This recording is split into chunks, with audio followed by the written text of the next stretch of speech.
Vamos lá.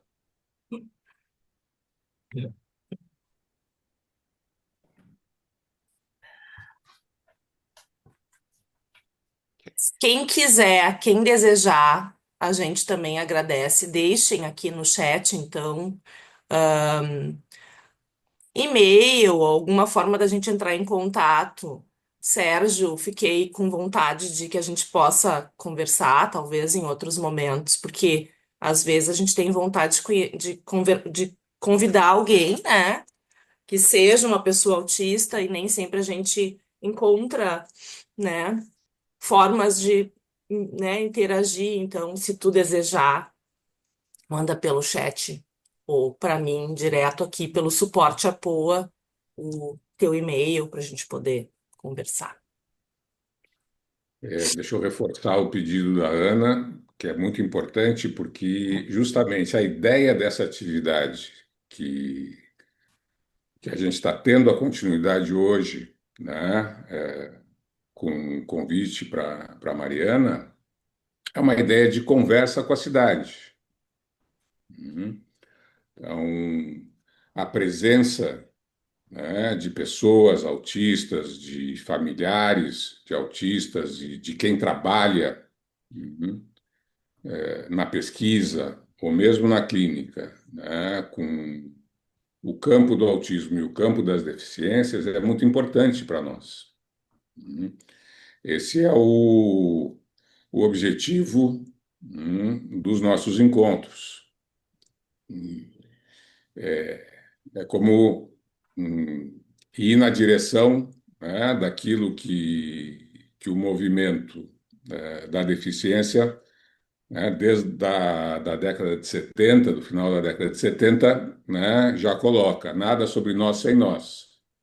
Então, a gente quer poder escutar, uhum, o que o movimento da deficiência, o movimento dos autistas tem a dizer. Tem a dizer sobre si, enquanto movimentos que buscam, né, que estão aí na luta por direitos, uhum, e a gente quer escutar o que eles têm a dizer também sobre nós. E acho que esse sobre nós é muito importante, porque a gente, desde o campo da psicanálise, uhum, precisa pensar na nossa posição ética. Uhum. E nessa posição ética, dentro de uma história, de uma história que tem, vai, quase 70 anos. Uhum. Vamos dizer assim, desde 43 lá com o Kanner. Uhum. Então, mas que vai passando dentro dessa história por distintos movimentos, tanto dentro da psicanálise quanto dentro do movimento, dos autistas. E a gente sabe que é um movimento que a gente encontra esse ativismo político na luta por direitos. A gente encontra um movimento que, como todo movimento político, ele não é homogêneo. Ele tem diferenças. E essas diferenças, elas vão repercutir, hum, no campo da política, vão repercutir no campo social, vão repercutir no campo da economia, vão repercutir no campo da cultura e vão repercutir no campo da subjetividade de cada um. Então, a ideia que nós tivemos, já vou começar então introduzindo o nosso trabalho, né? Foi convidar a Mariana, já vou apresentar a Mariana, para que a gente possa aprofundar essa ideia, do que é o campo do autismo e o que é o campo do autismo, como deficiência a partir da lei, Berenice Piana, que é de 2012. Né? Ou seja, se passaram 14 anos então, de que esse ativismo ganhou lugar de lei e que efeitos isso teve hum, eh, nesse campo. hum. Então, acho que eu vou apresentar logo a Mariana e vamos deixar a Mariana poder introduzir, trazer as suas questões, né? E a gente depois vai poder ter um tempo de conversa, porque a ideia é que sim, a gente possa conversar sobre esses temas. Deixa eu pegar aqui.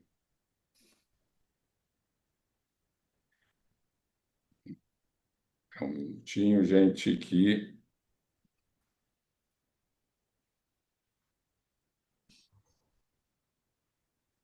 Bom, a Mariana Rosa, ela é doutoranda em educação pela Faculdade de Educação da Universidade de São Paulo, na linha de pesquisa Desigualdades e Diferenças. É conselheira da Câmara de Educação Básica do Conselho Nacional de Educação e integrante do Observatório Nacional de Educação Especial e Inclusiva, instituído pelo Ministério da Educação. Ela atua como formadora e assessora de redes públicas e privadas de ensino na elaboração, implementação e avaliação de políticas e práticas de educação inclusiva e anticapacitista, com trajetória na formação de professores, educação popular e desenvolvimento de projetos voltados à garantia do direito e à educação. Eu tenho que respirar porque é muita coisa. É cofundadora do Instituto CAUE, Redes de Inclusão, organização dedicada à incidência na formulação de políticas públicas e ao fortalecimento de redes anticapacitistas em todo o país. A Mariana é uma mulher com deficiência e mãe de uma criança com deficiência, que articula pesquisa, incidência política e defesa dos direitos das pessoas com deficiência. Bueno, eu vou passar a palavra então agora para a Mariana, né, e depois eu vou abrir para que a gente possa seguir fazendo a nossa conversa no coletivo. Tá bom? Bem-vinda, Mariana, de novo. Obrigada, Nilson. Obrigada pelo convite para estar aqui hoje. Estou bem feliz por isso. Estava pensando ontem, né? Quando o Nilson fez o convite, tem algumas pessoas que convidam a gente para algumas coisas que a gente aceita antes de saber o que é, né? Então, Nilson e Lana são essas pessoas. Nem sei o que é, mas já aceito. E aí depois a gente vai pensar, nossa, me meti numa enrascada, será que eu vou conseguir? Então, espero que a gente consiga fazer uma boa conversa aqui hoje, né? Porque minha insegurança tem a ver com o fato de eu não ser do campo da saúde, né? De eu não ser psicanalista. Então, já começo dizendo isso, assim, né? Talvez aí nesse currículo que o Nilson disse, o mais importante esteja lá no final, né? O fato de eu buscar transitar ali no ativismo, né? Na luta pelos direitos das pessoas com deficiência e de ter uma experiência encarnada também, né? Na posição de cuidadora da Alice, minha filha, que essa semana fez 13 anos, um ano bom para fazer 13. E também uma menina com deficiência, né? Então, é isso. Acho que dizer que eu pretendo falar sobre o autismo a partir desse lugar em que a gente pode fazer articulações e discussões pensando as políticas públicas e as implicações que isso tem na vida das pessoas com deficiência em geral, né? Então, a minha entrada nessa discussão é pela educação, né? Mais especificamente pela educação escolar das pessoas com deficiência, e aí a minha contribuição, se eu conseguir fazer alguma, tem a ver com a gente pensar essas disputas que se instalam quando a gente afirma que o autismo é uma deficiência ou quando a gente nega que o autismo é uma deficiência. Então, Acho que mais do que saber se o autismo é ou não uma deficiência, né? E qual é a posição, quais são as posições em torno disso, talvez a gente precise se perguntar o que que a gente está chamando de deficiência quando faz essa afirmação, porque a gente também não parte do mesmo lugar, né? Cada pessoa, é, cada profissional tem os seus pressupostos, tem os seus conceitos, né? E muitos deles, por mais qualificado que seja o profissional, ou muitas vezes as famílias, né, que têm ali muita dedicação, cuidado, afeto pelos filhos, isso não blinda a gente de reproduzir conceitos que estão muito enraizados em ideias discriminatórias, ideias preconceituosas. Isso é mais comum do que a gente imagina, né?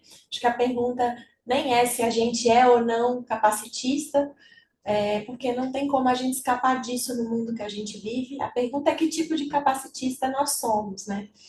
E aí eu acho que isso, quando a gente se coloca a pensar se o autismo é ou não uma deficiência, e se, então, em sendo, né, ou em não sendo, o que que a gente tem por ideia, por concepção do que seja a deficiência, acho que isso nos leva já para uma boa direção do debate, né? Bom, daí eu fiquei buscando alguns dados, e como eu disse, né, eu vou aqui falar a partir da educação, então busquei os dados do censo escolar, que todo ano o INEP publica, né? Então eu peguei uma série histórica de 2021 até 2025, a Letícia, por exemplo, que é da educação, a colega que é lá da Universidade Federal do Ceará, devem estar mais familiarizadas com esses dados, né? Em 2021, a gente tinha 429.521 matrículas de estudantes identificados como autistas no censo escolar. Então, mais ou menos 430 mil, arredondando, né? Em 2022, a gente tinha 617.015. Em 2023, 636.202. Em 2024, 918.877. E em 2025, ultrapassou 1 milhão. 1.057.737. Então, entre 2023 e 2025, o número de matrículas de estudantes identificados como autistas passou de 636 para 1.057. É um crescimento de aproximadamente 66% em 2 anos, né? Entre 21 e 25, o crescimento foi de aproximadamente 146. Então, em 4 anos, o crescimento foi de 146%. Já dando um spoiler, né? Eu sei que vocês vão ter esse encontro com a Letícia, que está aqui conosco hoje também, aqui, lá em outubro, se não me engano. E ela vai dizer que isso aí em Porto Alegre, né, aí no Rio Grande do Sul, esse cenário é um pouco diferente, né? Então, é interessante a gente perceber também quando a gente traz outros marcadores para essa conversa, no caso dela, o de raça, como é que isso pode mudar a sua configuração. Mas aqui a gente está falando de dados de Brasil, né? E daí é importante uma ressalva: esses dados não vão nos permitir afirmar que há uma prevalência do autismo, que essa prevalência tem aumentado na mesma proporção que as matrículas de estudantes identificados como autistas nas escolas, né? O censo registra a matrícula dos estudantes que são identificados como pertencentes ao público da educação especial, mas não é um levantamento epidemiológico, né? Não é disso que se trata. Inclusive porque a identificação no censo não está apoiada exclusivamente no laudo, né? Ela está apoiada na identificação pedagógica. Então, o professor tem uma série de critérios que ele observa ao fazer o estudo de caso de um estudante que ele identifica como alguém que necessita de apoios, alguém que necessita de que algumas barreiras que estão instaladas na escola sejam endereçadas. Então, nesse estudo de caso, ele faz essa identificação e coloca ali uma determinada correspondência à classificação possível no censo escolar. Então, mesmo que não tenha um laudo, essa identificação acontece por meio da identificação pedagógica, tá? Então, a gente está falando aqui dessa identificação pedagógica enquanto estudantes autistas, alguns deles com laudos, outros não. É esse fenômeno que interessa para a gente aqui nessa conversa, né? A meu ver. O que acontece quando mais de 1 milhão de estudantes chegam à escola identificados como autistas? Um efeito que eu já posso comentar com vocês, né? Uma curiosidade, principalmente para mim, que estou bastante inserida nesse campo, é que atualmente as formações, as demandas das escolas por formação continuada, formação em serviço, supervisão, geralmente tem o recorte apenas no autismo. Então, as escolas hoje, quando fazem essas demandas, elas não estão preocupadas, em geral, né? Estou fazendo uma generalização aqui, mas em geral, a preocupação não está em identificar quais são as barreiras no acesso, na permanência, na participação, quais são as demandas por diversificação das práticas pedagógicas, quais são os recursos que precisam ser pensados para os estudantes que enfrentam barreiras. Não, isso está bastante reduzido na categoria clínica diagnóstica do autismo e, portanto, como controlar crises, como endereçar a exaustão do professor que tem que lidar com comportamentos desafiadores que seriam biologicamente determinados por essa condição, como estabelecer protocolos de contenção de crise e por aí vai. Né? Então, esse crescimento tem produzido algumas interpretações e demandas da sociedade. Aqui eu dei exemplos no campo da educação. Certamente que cada uma das pessoas que aqui estão tem outros exemplos a partir dos seus lugares, né, de atuação, enfim, de vivência. E as respostas que a gente está construindo também, me parece, né, que estão bastante inseridas nessas compreensões e disputas. Então, eu, além disso, fiquei pensando, né? Bom, se a gente tem mais de 1 milhão de estudantes autistas que nos últimos anos chegaram às escolas, será que esse aumento da identificação também aconteceu na mesma proporção, ou induziu na mesma proporção, o aumento, a melhoria das condições de escolarização, de acesso à escola? Será que quanto mais identificamos estudantes com essa ou aquela condição, mais conseguimos garantir condições de acesso, de permanência, de participação, não só na escola, mas no mundo que a gente vive? Né? Essa é uma questão importante para a gente saber o que a gente está fazendo, afinal, com as identificações e produções diagnósticas, né? Me parece que o diagnóstico hoje está desempenhando uma série de funções sociais e políticas, né? Então, na comunidade de pessoas autistas, é comum que os autistas digam que finalmente podem compreender o que acontece consigo, né? Ou que agora eu sei quem eu sou, ou essa é a minha demanda porque o meu cérebro funciona assim, né? Ou alguma ideia de que a assunção desse diagnóstico também produziria algum tipo de reconhecimento, né? Agora as pessoas acreditam em mim, né? Ou agora a escola precisa me atender, ou agora eu consigo reivindicar um determinado serviço, ou agora eu consigo encontrar outras pessoas que compartilham essa experiência, né? Então, tem diversos aspectos, e aí no campo da saúde tem muita gente bacana que estuda sobre isso, né? Sobre os efeitos que a assunção de um diagnóstico pode produzir, tanto na subjetividade quanto na vida em geral de uma pessoa, mas aqui, né, no que me cabe, eu acho que a gente tem observado, né, desde a pesquisa na educação, que o diagnóstico também tem participado de uma economia, né?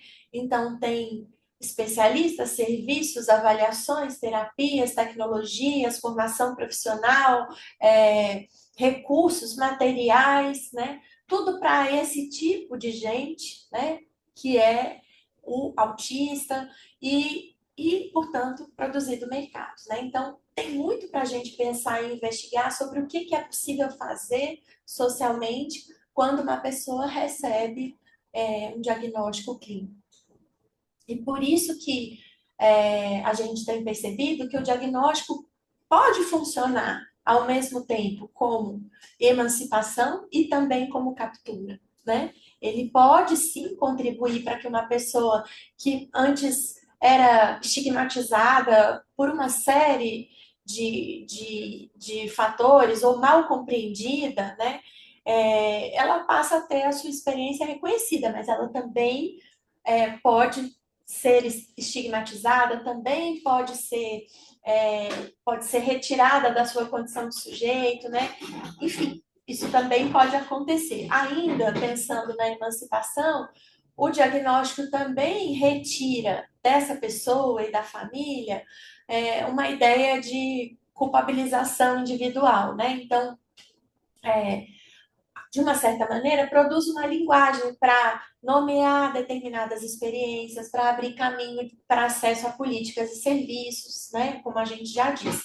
Mas também pode produzir captura quando vai transformar isso numa questão institucional, uma questão institucional de acesso a direitos, enfim, transforma isso num problema individual, né? Ou uma demanda por cuidado vira um mercado de serviços, ou um conflito, uma questão social que produz sofrimento, vai indicar uma classificação, um CID, né?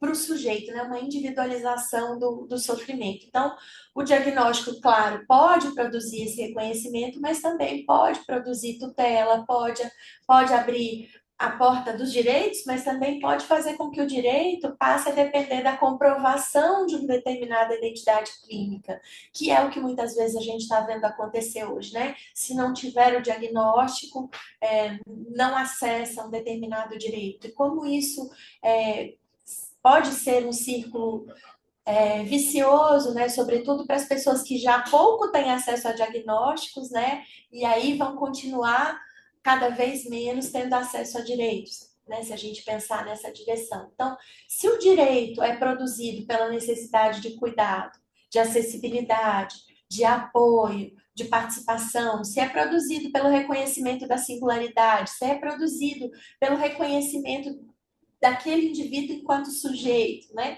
Por que a gente precisa transformar essa necessidade em um diagnóstico para reconhecer os direitos? Acho que esse contexto sobre o qual a gente está falando também traz essa pergunta como uma pergunta importante para a gente, né, nesse momento. E aí, o que o campo da deficiência tem a ver com isso, né? Voltando aqui no título, na proposta dessa roda de hoje, que é pensar o autismo como deficiência. Bom, fazendo agora uma parte falando especificamente da deficiência, já já a gente une os dois de novo, né? Tanto o autismo quanto a deficiência.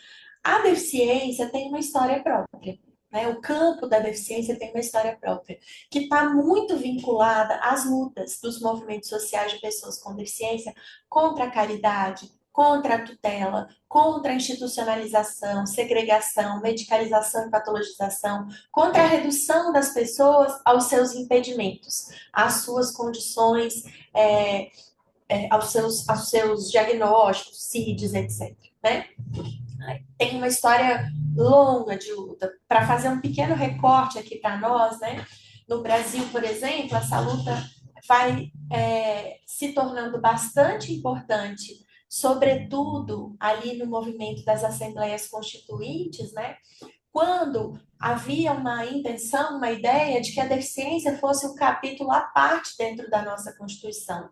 Lembrando que nas constituições anteriores, a pessoa com deficiência sequer era mencionada, né? Então, não era considerado uma cidadã, um cidadão de direitos. E isso fez com que todo um circuito de serviços tomados como específicos, à parte da sociedade, fossem desenvolvidos, né?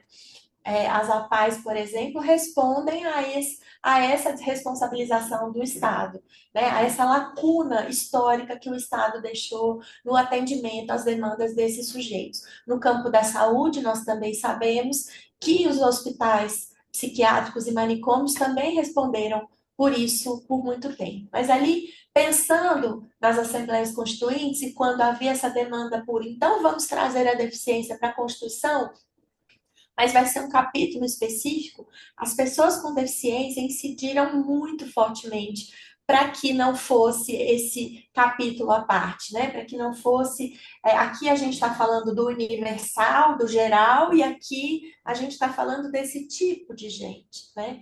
Não, com muita luta, foi conquistada essa possibilidade da deficiência ser um aspecto transversal na nossa Carta Magna, né? Isso é uma conquista que vem dos direitos das pessoas com deficiência. E dali em diante, uma série de outros direitos que foram se instituindo, né?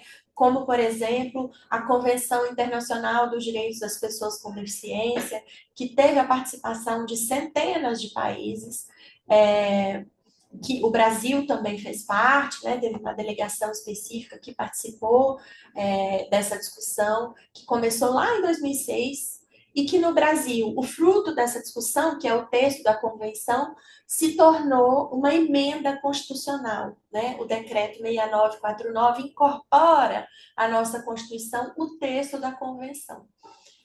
Foi votado naquela época no Congresso, essa emenda ganhou, né? Vencemos ali por muita pressão também que essa emenda pudesse acontecer à nossa Constituição e, portanto, o texto foi incorporado, ele tem status constitucional. Eu tenho dúvida se isso aconteceria, por exemplo, no contexto de hoje, no Congresso de hoje, com o que a gente tem visto o Congresso mover em termos de projetos de lei e de propostas de cuidado às pessoas com deficiência, né? A partir de outros pressupostos que estão muito distantes daquilo que está estabelecido lá na Convenção Internacional dos Direitos das Pessoas com Deficiência. E por que eu estou citando esses marcos e a participação ativa das pessoas com deficiência nesse processo? Porque ao longo dessas disputas, dessas tensões, a deficiência foi sendo deslocada de uma compreensão que era até então centrada na falta, no desvio, no déficit, no problema, né, individual, para uma compreensão que passou a interrogar as condições sociais, políticas, econômicas, culturais, materiais que transformam determinadas diferenças ou determinadas características ou determinadas condições em experiências de desigualdade, né? Essa mudança que foi acontecendo com o tempo tem muito a ver com essa história de luta das pessoas com deficiência. Então, a convenção, que Nilson até citou aqui no início de conversa, né, ela define que a deficiência não é um impedimento, não é um laudo, um CID, um diagnóstico, uma falha, ela não é sinônimo de incapacidade, né? Não é o que se opõe à ideia de eficiência, né? Não é isso. O que está descrito lá e descrito a partir da participação das pessoas com deficiência? Lá está descrito que a deficiência é um impedimento de longo prazo, de natureza física, mental, intelectual ou sensorial, que esse impedimento em interação com uma ou mais barreiras pode obstruir a participação plena e efetiva na sociedade e igualdade de condições com as demais pessoas. A principal palavra na minha interpretação é interação, né? Então, esse impedimento, quando encontra essas barreiras, experimenta, então faz com que emerja a experiência da deficiência. E as barreiras podem ser muitas, inclusive a falta de acesso ao cuidado, né? Inclusive e sobretudo. Então, a deficiência, nessa concepção, ela para o campo da deficiência, para os movimentos sociais, né? Ela se torna uma categoria relacional, histórica, cultural e socialmente situada. Inclusive, uma categoria que não está fechada, ela continua sendo alterada, disputada, né? Digo isso porque desde quando esse conceito começou a emergir, esse que está hoje descrito na nossa Constituição, né? Ele já foi sofrendo modificações por contribuições muito importantes, né? Por exemplo, lá atrás, quando a gente entendeu que, lá na década de 70, 80, na época das Assembleias Constituintes aqui no Brasil, e essa discussão começava a acontecer no mundo todo, né? Havia uma ideia de que se a gente eliminasse todas as barreiras arquitetônicas, tecnológicas, urbanísticas, de comunicação, as pessoas com deficiência teriam uma vida, entre aspas, independente, né? Digo entre aspas porque nenhum de nós tem uma vida independente, mas havia essa ficção da independência, né? De que eliminando as barreiras tudo estaria resolvido. E foi a contribuição, principalmente das mulheres sul-africanas, que fez com que esse debate ganhasse uma outra camada, que era, opa, há um grupo de pessoas que mesmo que as barreiras todas sejam eliminadas, elas continuam dependendo de relações de cuidado para viver. Elas continuam precisando de relações de cuidado para tomar decisões, para exercer a sua autonomia.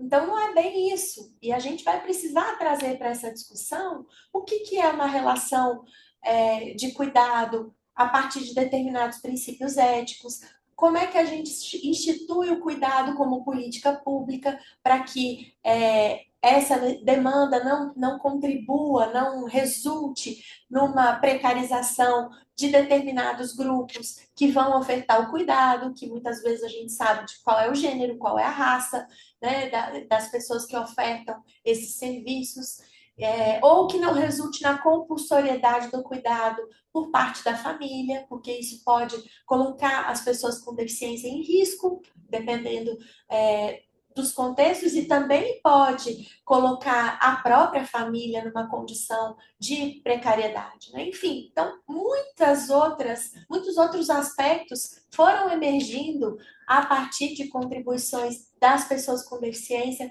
e das pessoas que prestam cuidado, né? Para que esse conceito fosse se aprimorando. Mas não só na direção do aprimoramento. A gente vê também essas disputas, essas tensões, na direção contrária, né? Do retrocesso, de voltar à compreensão dessa condição como um problema individual, né? Então, isso está em aberto. Fazendo um parênteses, né? Ontem mesmo foi inaugurada aqui numa cidade vizinha onde eu moro em Belo Horizonte, né? A cidade vizinha se chama Betim. E foi inaugurada uma suposta, entre aspas, aqui, escola especializada em autistas profundos, como o prefeito disse, autistas nível 3 de suporte, né? E aí ele diz que é uma escola especializada em acolhimento didático. Fiquei tentando entender o que será um acolhimento didático, né? E aí é o seguinte, esse estudante vai para a escola, lá é feito um estudo de caso, a escola vai identificar que ele tem uma demanda maior de suporte e vai encaminhá-lo para esse outro espaço de acolhimento didático, que o prefeito chama de escola inclusiva, mas que é um espaço que só recebe autistas, entre aspas, nível 3 ou profundos, né? Veja como a gente está vivendo a disputa, que não é só semântica, né? Em relação ao significado do que seja deficiência, do que seja autismo, do que seja escola, do que seja inclusão. Então, voltando aqui para a nossa conversa, né? Não que eu tenha saído, mas fiz essa digressão aqui para comentar dessas disputas, né? Acho que a gente pode entender a deficiência como aquilo que nomeia uma experiência que é social, que está inserida em relações de desigualdade e opressão, e justamente por isso é uma categoria de luta. isso não vai significar a gente negar as condições do sujeito, né? Assim, vamos pegar aqui no meu caso, né? Eu tenho uma lesão na retina, nos dois olhos. Isso não se altera, né? É minha essa condição, eu tenho que fazer uma série de acompanhamentos em função disso, né? Acompanhamentos com oftalmologista, etc. Mas isso não determinaria que isso não deveria ser um determinante, melhor dizendo, da experiência da deficiência. Se a gente vivesse num mundo que considera que há pessoas com baixa visão, que há pessoas que não enxergam e que, portanto, a gente precisa ter um desenho de mundo, né, e de relações que consideram pessoas com essas características. Então, a gente não nega a condição, a característica do sujeito. O que a gente está colocando em questão é o que a gente faz a partir do reconhecimento dessa característica. Né? Então, a partir dessa categoria de luta, que é a deficiência, é que a gente vai reivindicar acessibilidade, participação, o direito de exercer a autonomia, que nada tem a ver com independência, né? A igualdade de direitos, a igualdade de acesso, o cuidado, os apoios, a proteção contra a discriminação, a transformação das condições materiais de existência. Né? Por isso que, aí agora juntando autismo e deficiência, por isso que afirmar o autismo enquanto deficiência significa reconhecer que pessoas autistas integram um campo histórico e político de pessoas com deficiência e que determinadas experiências autistas se constituem como deficiência na relação com os ambientes, com as instituições, com as normas, com as formas de organização da vida social. Então, é perfeitamente possível a gente sustentar que o autismo não é uma estrutura deficitária, né? Ou não é um transtorno como muitos autistas defendem, né? Ou os autistas do movimento da neurodiversidade, enfim. Então, é possível a gente sustentar que o autismo não é uma estrutura deficitária e, ao mesmo tempo, reconhecer que pessoas autistas são pessoas com deficiência. Não tem contradição entre essas duas afirmações, porque elas respondem a perguntas que são diferentes. Né? A história da deficiência, como a gente já falou, né, também é uma história de mudança do sujeito, no sujeito da reivindicação. A pessoa que antes aparecia como um objeto da caridade, o objeto da benevolência, da tutela, da intervenção, ela foi dando lugar ao sujeito político que reivindica a transformação das suas condições de viver e que enfrenta as desigualdades. Então, o nada sobre nós sem nós, como disse o Nilson, né, condensa essa transformação na medida em que vai reafirmar e reconhecer a autoridade política das próprias pessoas com deficiência para participar da definição das condições da sua existência. Isso inclui os autistas, né? Então, a categoria deficiência é uma ferramenta de luta contra essas barreiras, é uma ferramenta de luta contra essas desigualdades, é uma ferramenta de luta contra as opressões. Né? Vai permitir a gente mudar um pouco a pergunta, né? Ao invés da gente ficar bastante interessado em entender o que há de errado com essa pessoa, o que faz essa pessoa ser assim, né? A gente passa para o movimento das pessoas com deficiência, para o campo da deficiência, é mais importante a gente perguntar o que está impedindo a participação dessa pessoa no mundo, em igualdade de condições com as demais pessoas. E isso tem muitas consequências, né? Só quando a gente muda esse enquadramento é que a gente vai, ao invés de ficar obcecado no escrutínio das condições daquele sujeito, das características daquele sujeito, né? Como se quanto mais a gente soubesse sobre aquilo, mais a gente pudesse produzir melhores condições de vida, né? Isso tem um limite. Interessa mais para o campo da deficiência a gente pensar, olha, a gente tem uma diversidade de modos de ser e de estar no mundo. Temos pessoas que estão se organizando e que estão vivendo das mais diversas maneiras. Que condições a gente tem sido capaz de oferecer, de garantir para que essas pessoas possam viver com dignidade.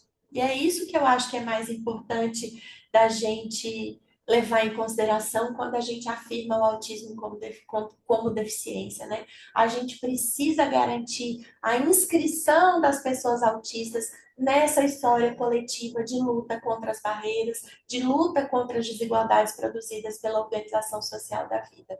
Do contrário, a gente corre risco de ficar enredado nessa captura, né? Então, na escola para os autistas, a escola que vai tirar os autistas, na verdade não é a escola, né? Essa instituição que vai retirar os autistas da escola e levá-los para esse lugar específico, porque os tomou como tipos muito exóticos de gente, né? Ou nas especificidades das ofertas todas que desvinculam também essas pessoas dessa luta coletiva pela eliminação das desigualdades, né, pelo enfrentamento das desigualdades e por aí vai. Então, de novo, né, isso não significa apagar a especificidade do autismo, da mesma maneira como eu disse que isso não significa apagar o fato de eu ter uma lesão na retina, né? Dentro do campo da deficiência, isso não compete, né? Uma categoria política, que é a deficiência, não requer também uma suposta homogeneidade de experiências para que ela se articule. Então, pelo contrário, né? Pelo contrário.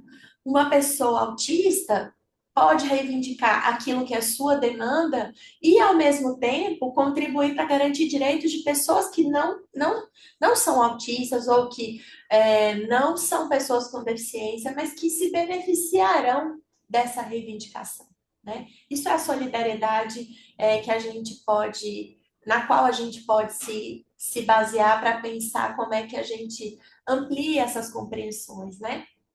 Então, vou dar um exemplo prático aqui, né? Pensando num autista que não se comunica pela fala, né?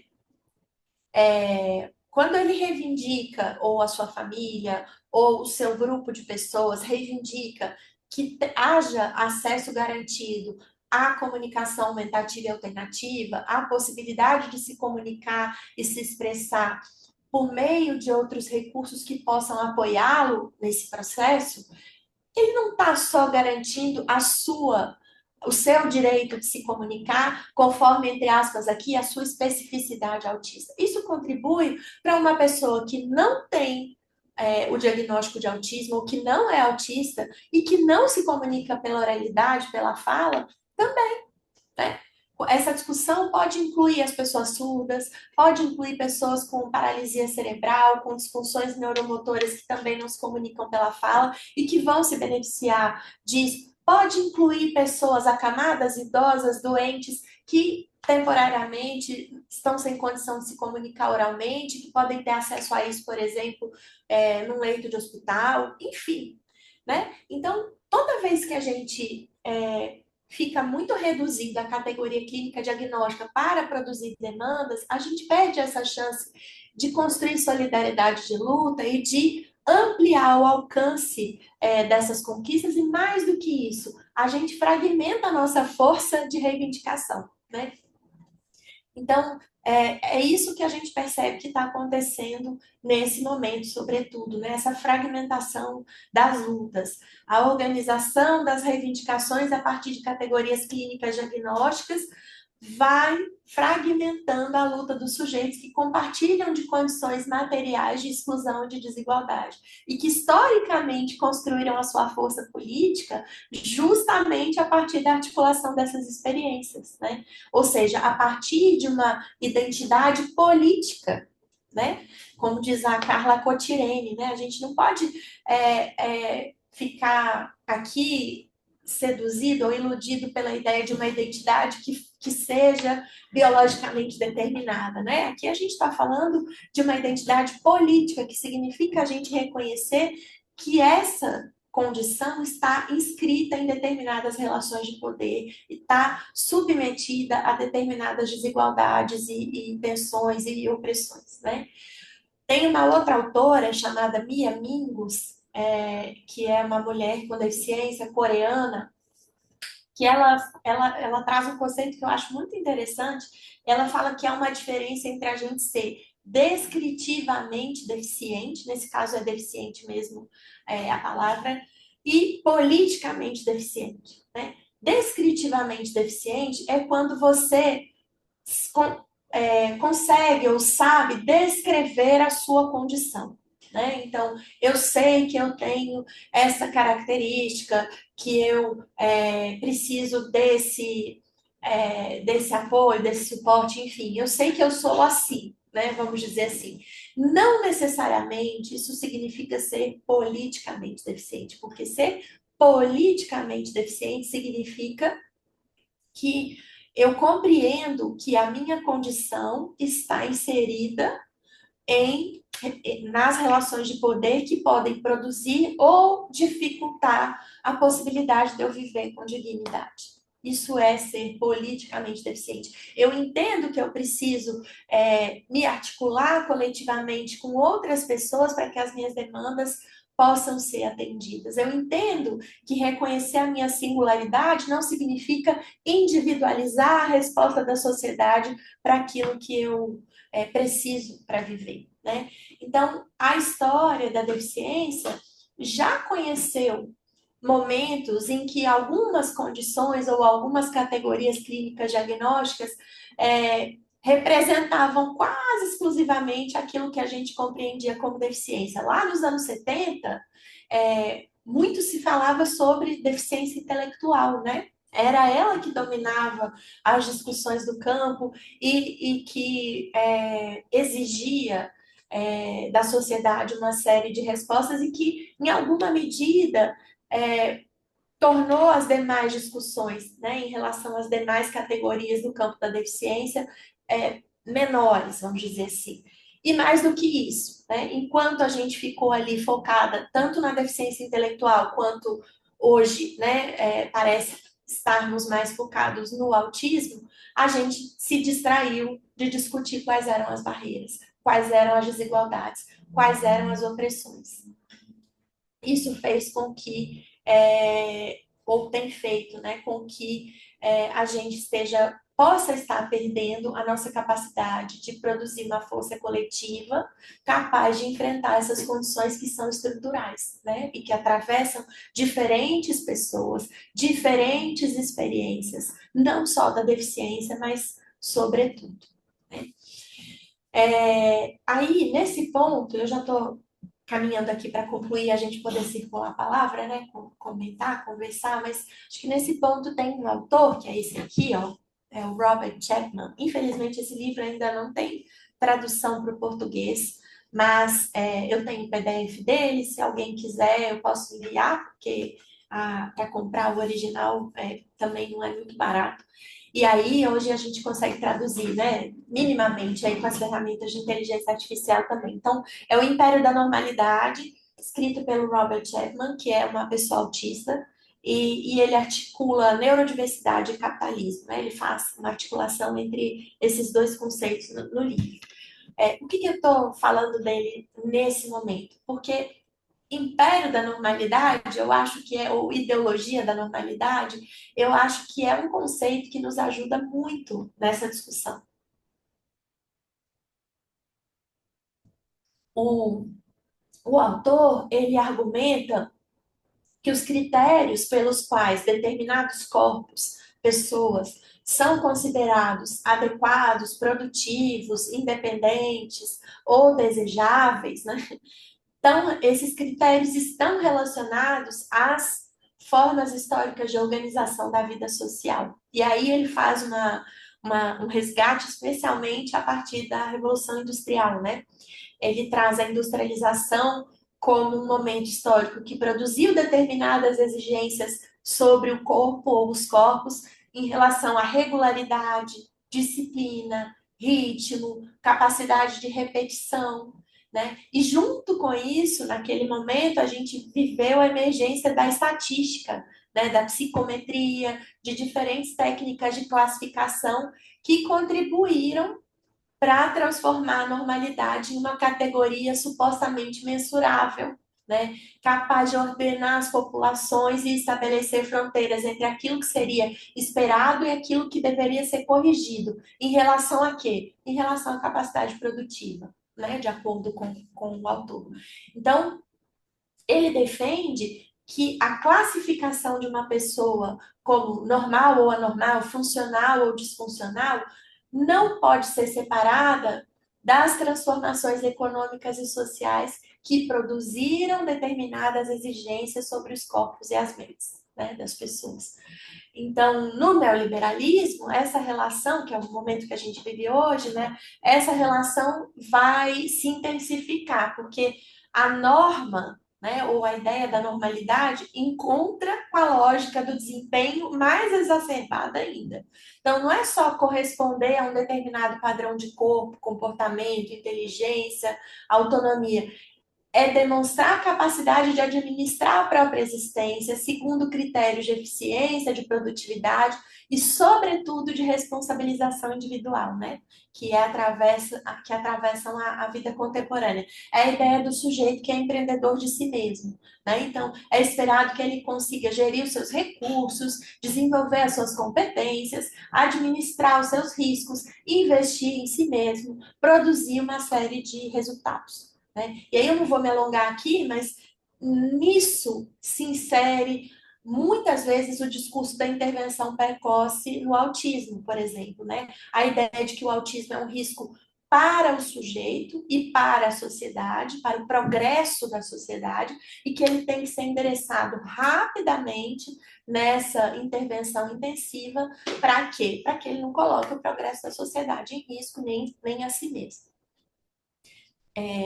Desculpa aqui se fica parecendo, né, que eu estou dizendo que não é necessário cuidar desde sempre, né, desde os primeiros anos de vida de uma criança que possa vir a ter o diagnóstico de autismo. Não é disso que eu estou falando, né? A gente está falando sobre essa ideia capturada por uma necessidade de mercado, de uma economia, né? Então, ao mesmo tempo, a gente está vivendo um momento de precarização da vida que está enfraquecendo os nossos vínculos coletivos, que está privatizando as responsabilidades, que está esgarçando a nossa possibilidade de construir vínculo com o território onde a gente mora, onde a gente divide a vida, né? Então, ou seja, a gente vai ter assim um movimento que é a precarização da vida, que enfraquece os vínculos coletivos, né, afetivos e com o território, e que gera, ao mesmo tempo, uma lacuna, um vazio que vai demandar, o sujeito vai demandar, vai ter a necessidade de reconhecimento, e isso vem na forma de produção de identidades que vão reivindicar direitos a partir dessas identidades. Portanto, o diagnóstico passa a operar a forma como a gente operacionaliza a demanda por reconhecimento nesse mundo, né? Então, o diagnóstico pode adquirir um valor social que ultrapassa a sua função clínica, né? Ele pode se tornar uma experiência que ofereça pertencimento, que organize uma narrativa sobre a pessoa, que abra acesso a políticas e serviços, o que no mundo de hoje, sem trocadilhos aqui, né, é ouro. É ouro para o sujeito, né, que está vivendo o esgarçamento dessas relações e a precarização da vida.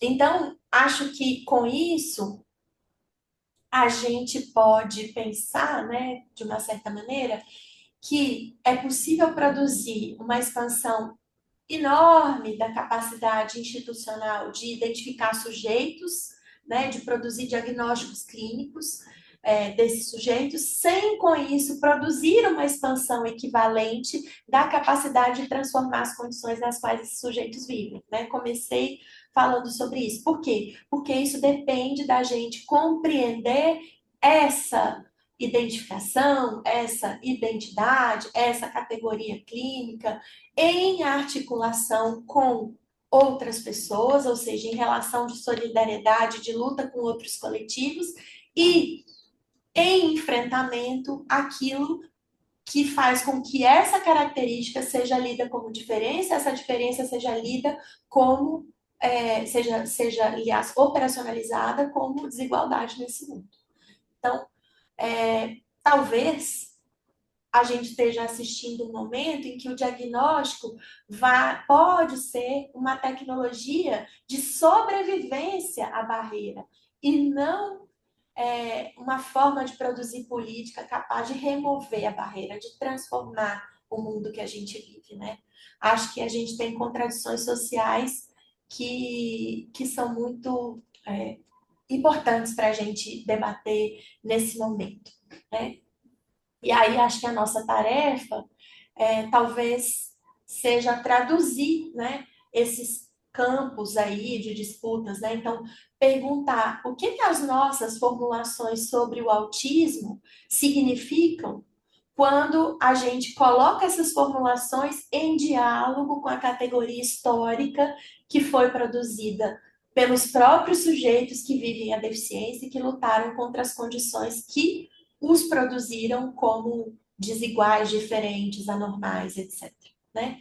Quando a gente coloca essas nossas formulações em diálogo com essa categoria política de luta, o que emerge desse diálogo? Né? Se a deficiência é essa categoria histórica de luta, acho que a gente não vai precisar escolher entre autismo e deficiência, a gente vai precisar, na verdade, disputar as condições sociais que fazem da diferença, né, supostamente da diferença, uma experiência de desigualdade. Bom, acho que era isso aqui para a gente começar a conversar e agora seria muito legal ouvir o que vocês pensaram por aí, né, contribuições, discordâncias, consonâncias, enfim, acho que é isso. Bom, muito obrigado, Mariana. Você trouxe para nós questões fundamentais para a gente pensar a posição ética da psicanálise, a nossa vascular, a nossa escuta e a nossa intervenção nesse campo. Não só na clínica individual,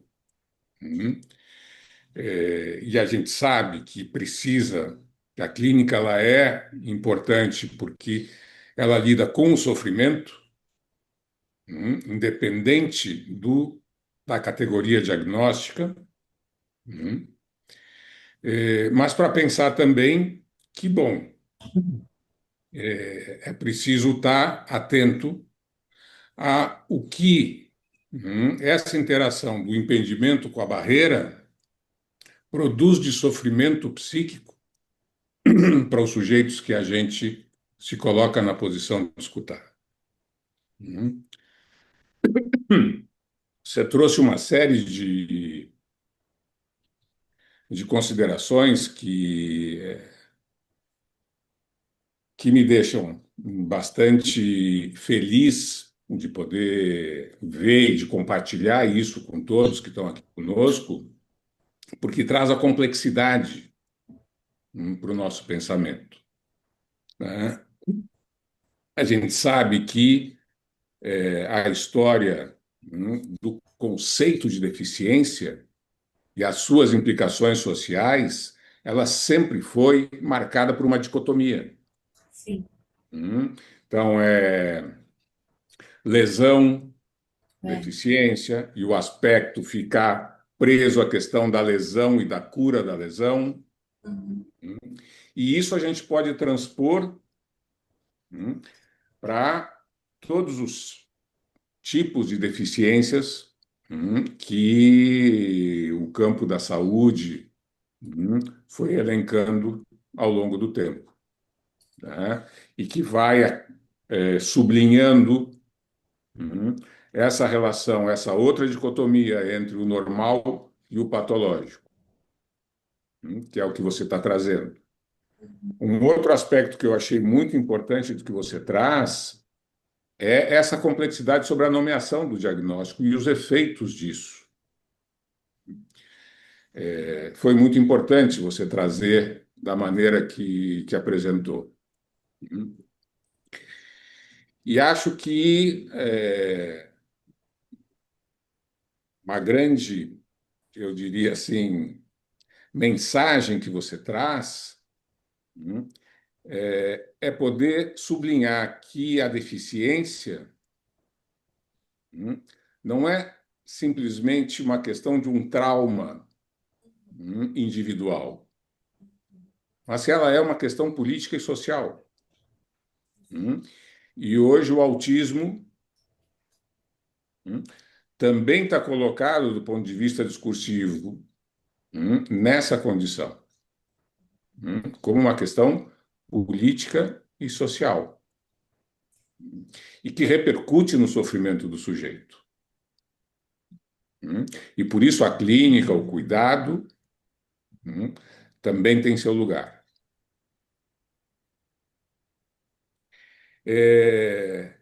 Teria muita coisa para dizer, mas eu vou dizer uma última, da tua fala, que eu acho que é importante de acentuar, até por conta dessa informação que você trouxe da escola especial para autistas. E pelo começo da conversa que você nos apresentou, sobre o censo escolar. A gente sabe que a escola, tanto do ponto de vista discursivo quanto da sua prática, ela é um espelho daquilo que o discurso social diz sobre a infância e a adolescência. E é um espelho também sobre o que, nesse momento, a gente pode dizer o que hoje o laço social está podendo dizer sobre a deficiência e sobre o autismo. Então, está atento a isso que aparece no censo escolar, mais do que pensar, como você disse, né, na epidemiologia do autismo, é poder pensar qual é a representação social dessas categorias hoje para nós. E aí acho que é isso que você está trazendo para que a gente possa conversar. Estou olhando aqui no chat, tem vários pedidos do livro que você prometeu, agora a promessa é dívida, você vai ter que se virar com isso.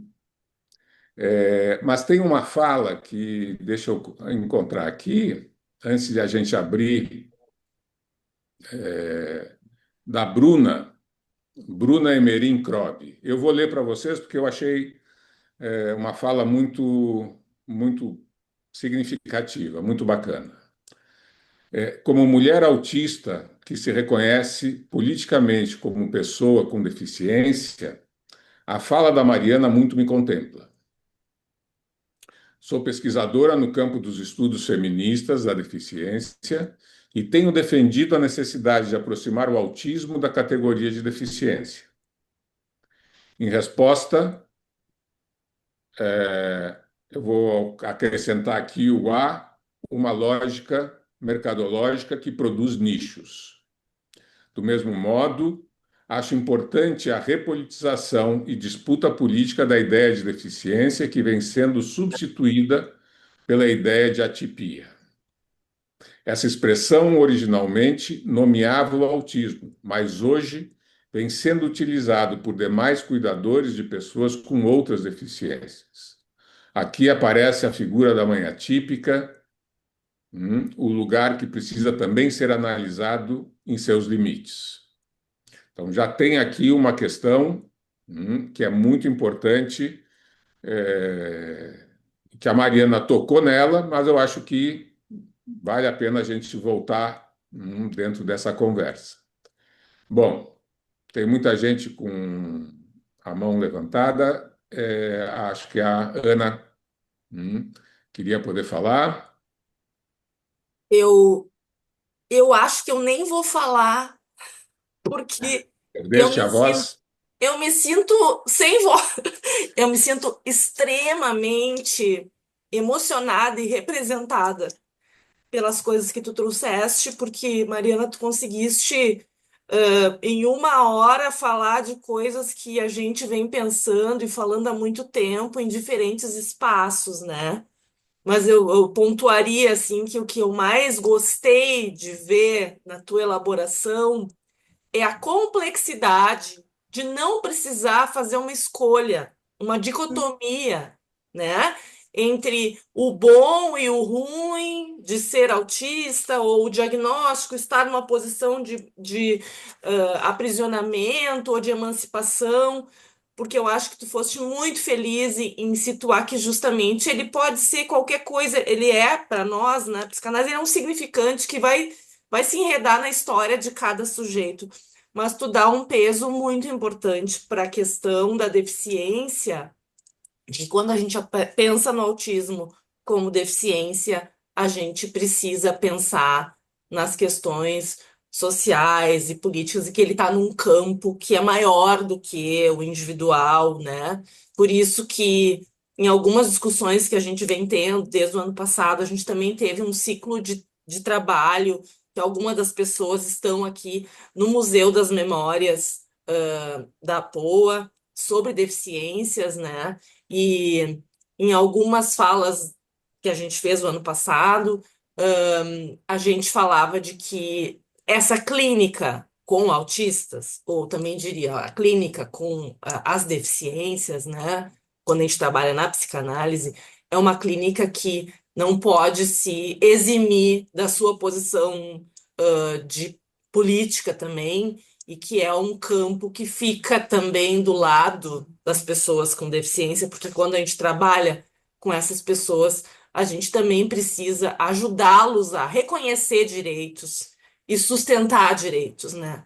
Não é possível se eximir dessa posição, porque quando a gente está do lado de alguém que tem uma deficiência na clínica, a gente está do lado dessa pessoa nas lutas que precisam ser feitas, porque muitas das questões que são trazidas como sofrimento envolve uma necessidade de busca de recursos, de busca por quebra de barreiras, né?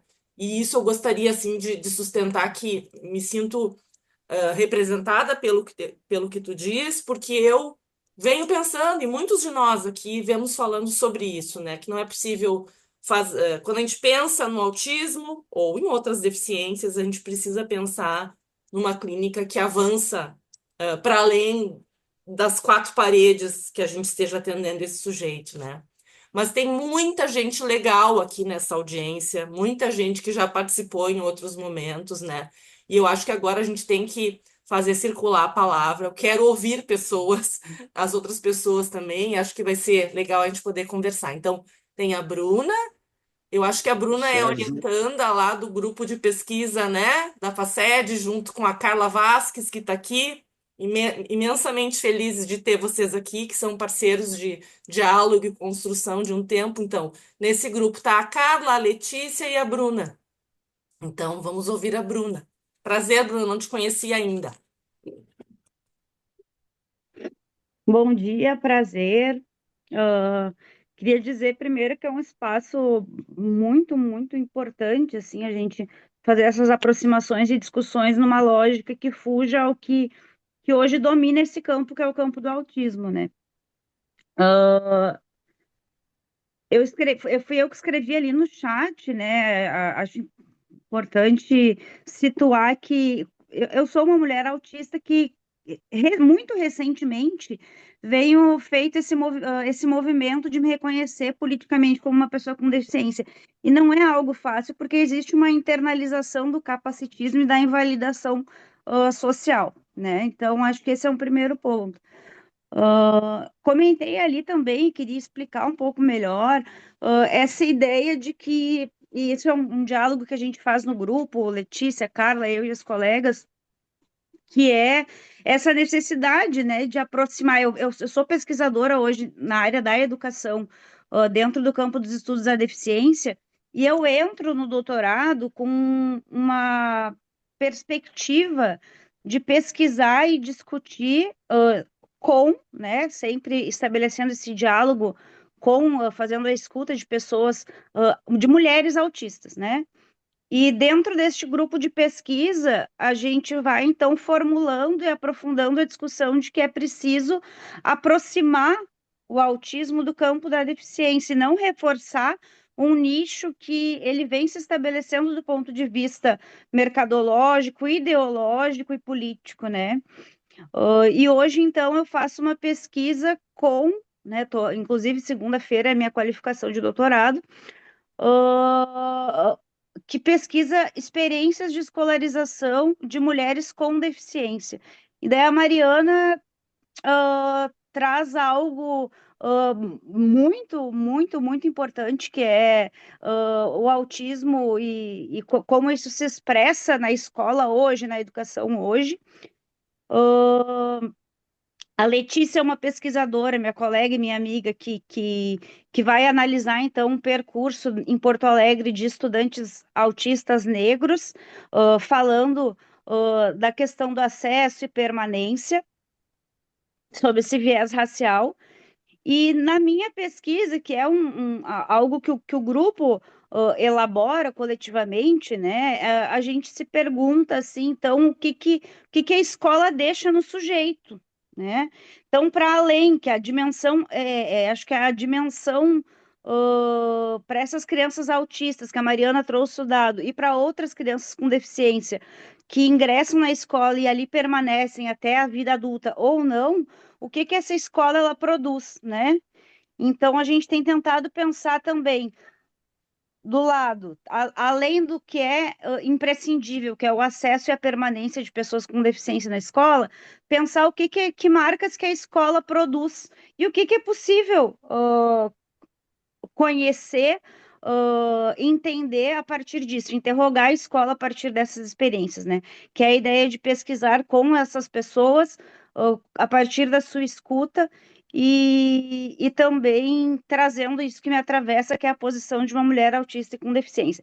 Por fim, para não ocupar muito espaço, acho que é importante, eu até queria ouvir a Mariana, de repente, se ela puder falar um pouco disso, dessa zona que, na minha opinião, na minha visão, na minha percepção, é muito perturbadora, assim, que é esse espaço, o quanto o termo atípico ele vem tomando e substituindo uma categoria que, como a Mariana bem pontua, é uma categoria política, a deficiência é uma categoria política, né? E o termo atipia, que acredito que nada mais seja do que um eufemismo para normalidade, então um resgate da ideia de normalidade, né?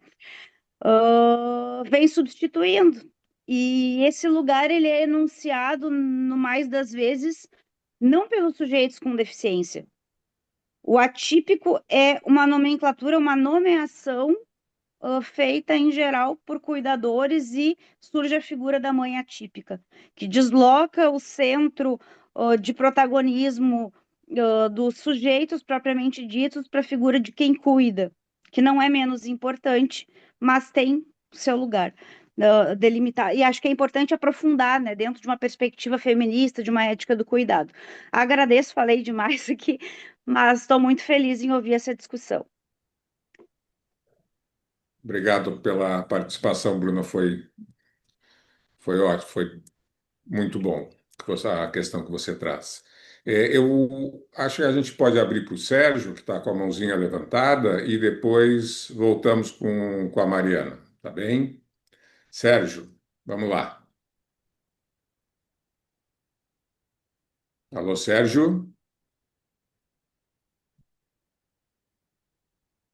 O Sérgio, onde está? Bom, quando o Sérgio retornar, nos dá um alô que a gente abre para a Oi, palavra. perdão. Ah, tá aí?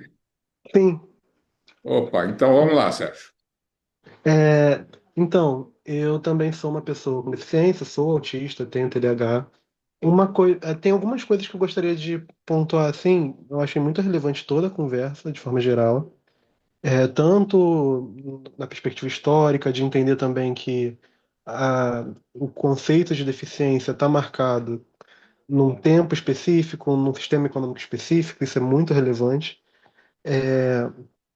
Eu atendo, como eu tinha mencionado também nas mensagens, né, aqui na conversa, crianças neurodivergentes, crianças atípicas, e na lógica de mercado, né, porque eu sou terapeuta ocupacional, atendo, de fato, em clínicas particulares.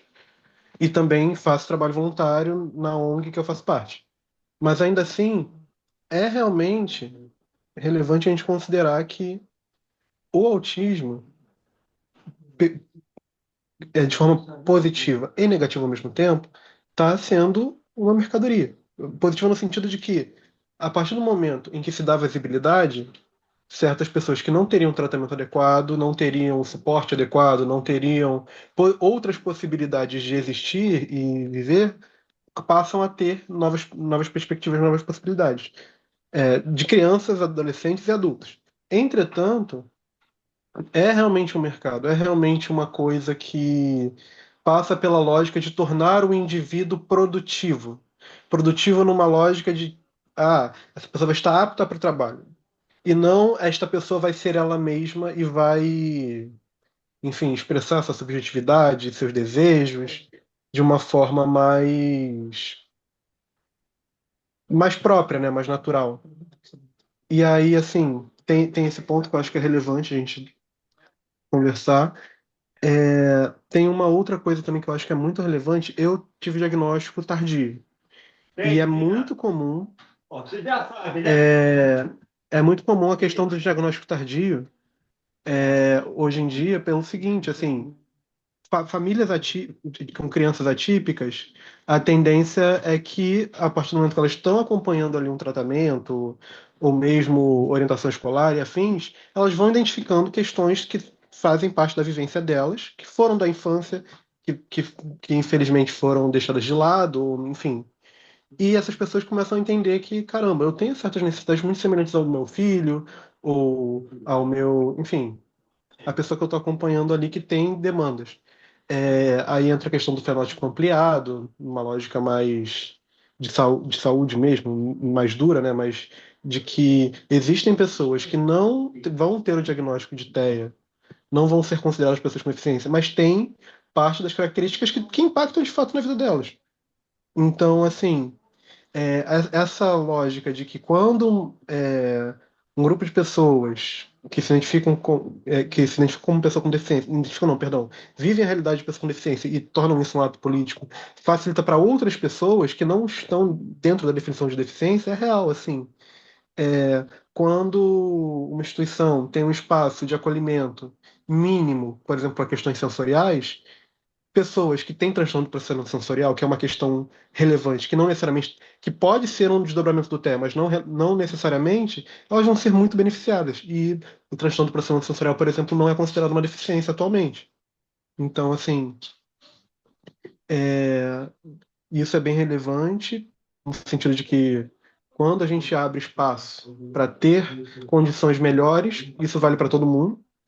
E por fim, assim, uma coisa que me atravessa muito, por mais que eu seja um homem autista, né? Mas eu tenho acompanhado muito, até pelo processo da ONG, de dar suporte, dar orientação, até mesmo fazer parceria com instituições públicas para orientação jurídica e afins, a questão da mulher com TEA também é muito relevante, porque o masking, essa questão de simular o que a sociedade espera, é muito mais intensa na mulher, porque a mulher já é cobrada em performar socialmente de uma forma muito mais rígida do que o homem.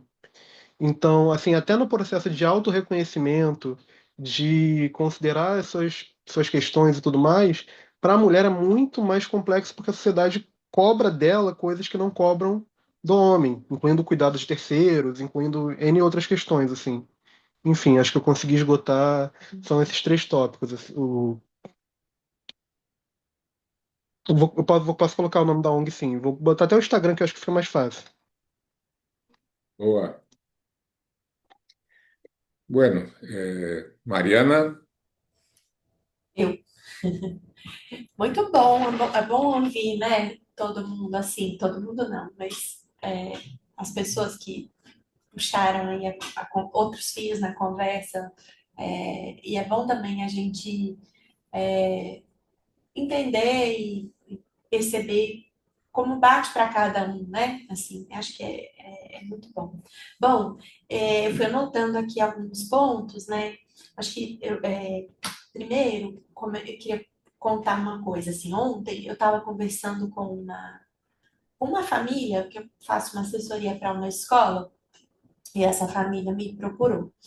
E a mãe dizia: meu filho foi diagnosticado autista no passado, ele é adolescente, está no ensino médio dessa escola, e a gente está com muitas dificuldades, porque ele tem que fazer avaliações muito longas, e aí isso deixa ele muito cansado, ele não consegue fazer as avaliações longas, e aí ele nem tenta, ele desiste antes de tentar e tal, e eu não estou conseguindo, ele já está com duas psicólogas, uma terapeuta ocupacional, e eu estou tentando agendar um horário com a professora para as psicólogas e a terapeuta ocupacional conversarem com ela e tal, enfim. E aí, o que me chamou a atenção é que ela disse, uma das psicólogas teria dito para ela, essa escola é muito boa com autistas níveis 2 e 3. Com autista nível 1, essa escola não é boa porque os sintomas são muito sutis e aí a escola não percebe, não trabalha. Olha, olha quanta coisa tem nessa pequena demanda, assim, né? Daí eu fiquei pensando e tentando conversar com a mãe, né? Assim, mas o que será que são as demandas dos níveis 2 e 3 e as demandas do nível 1? São todas as mesmas? E aí a escola já sabe, ela tem ali demanda nível 2, demanda nível 3, e ela consegue atender todo mundo, e as demandas nível 1. Cadê, né, o estudante? E aí a demanda da mãe era que ela queria ela pudesse dialogar com outras mães que têm filhos adolescentes autistas, para que ela pudesse entender como é que eles estão se virando no ensino médio. Acho que essa busca por trocar ideia, né, e sentir que a sua realidade também é compartilhada por outras pessoas é sempre muito válida. Então, que bom que ela busca isso, né? Mas, ao mesmo tempo, em nenhum momento passou pela cabeça dela, das duas psicólogas ou da terapeuta ocupacional, que talvez o problema fosse a rigidez, a falta de flexibilidade no processo avaliativo. Né? Por que ele tem que fazer avaliação tão longa? Por que esse é o único modelo avaliativo da escola?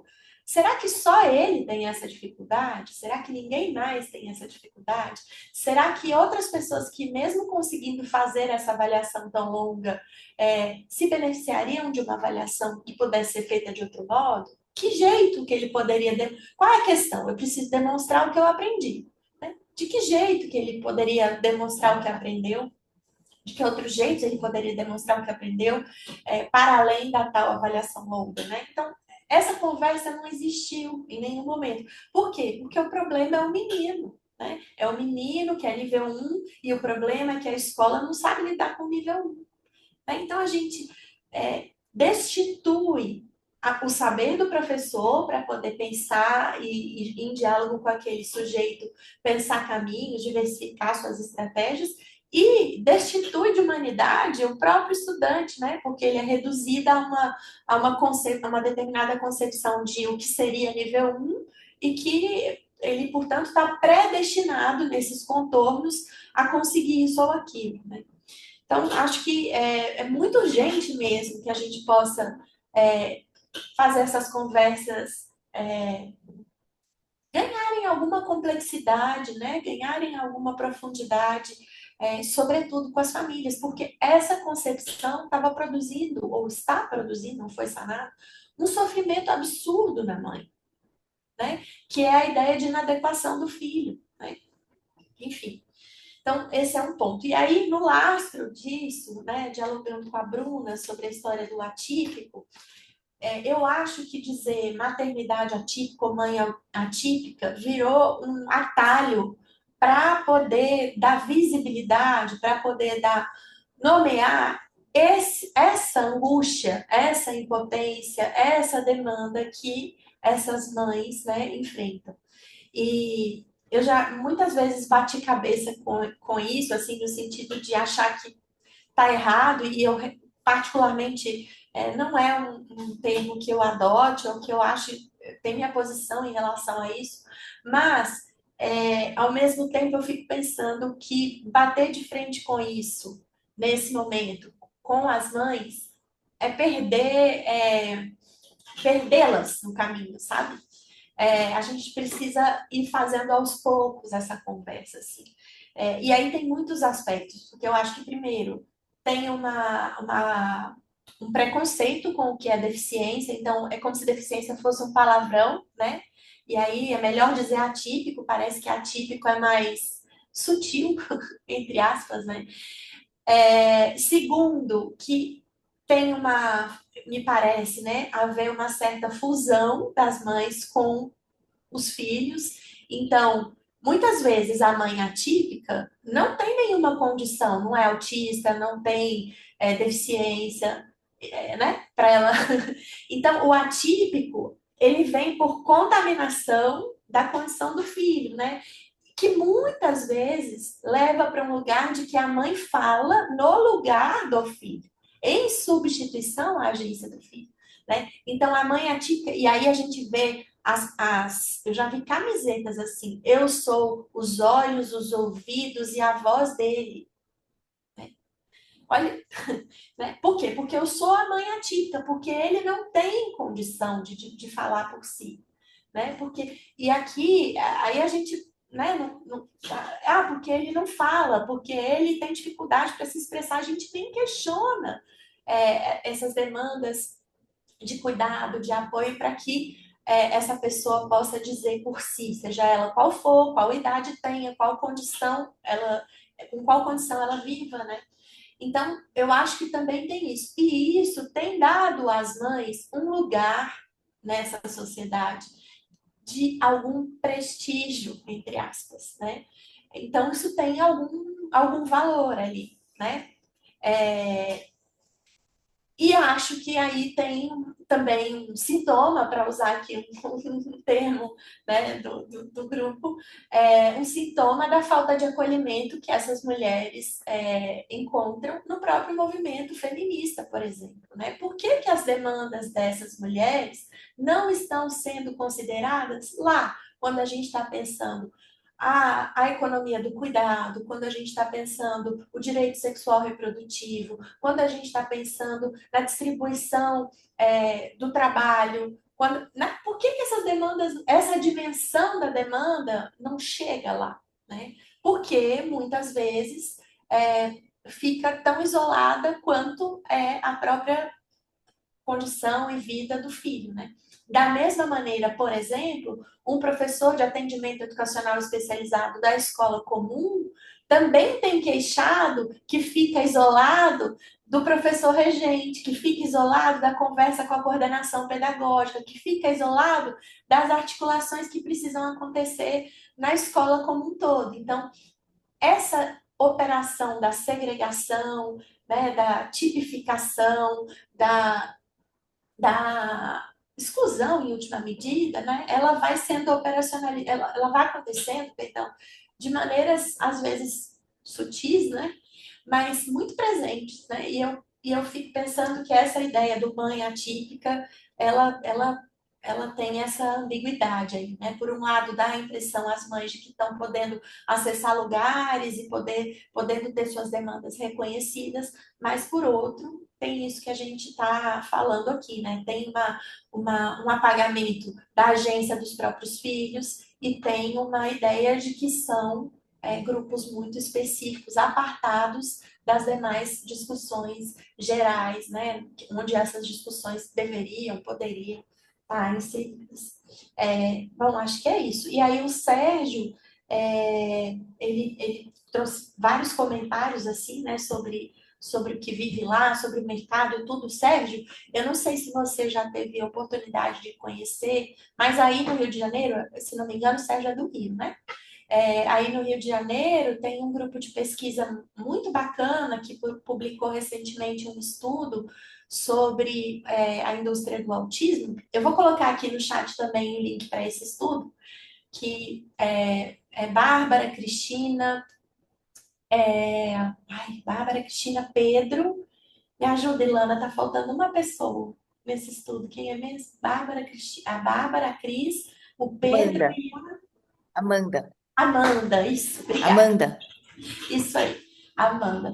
Eles publicaram esse estudo recente que eu acho que também ajuda a gente a pensar isso que você está falando do mercado do autismo, que aí é uma conversa bem longa, mas eu vou deixar aqui o link para você acessar. Ah, tá, tô vendo que você é do Rio mesmo. Quem sabe você se aproxima lá, né? De vez em quando tem umas aulas que são abertas, que elas fazem lá.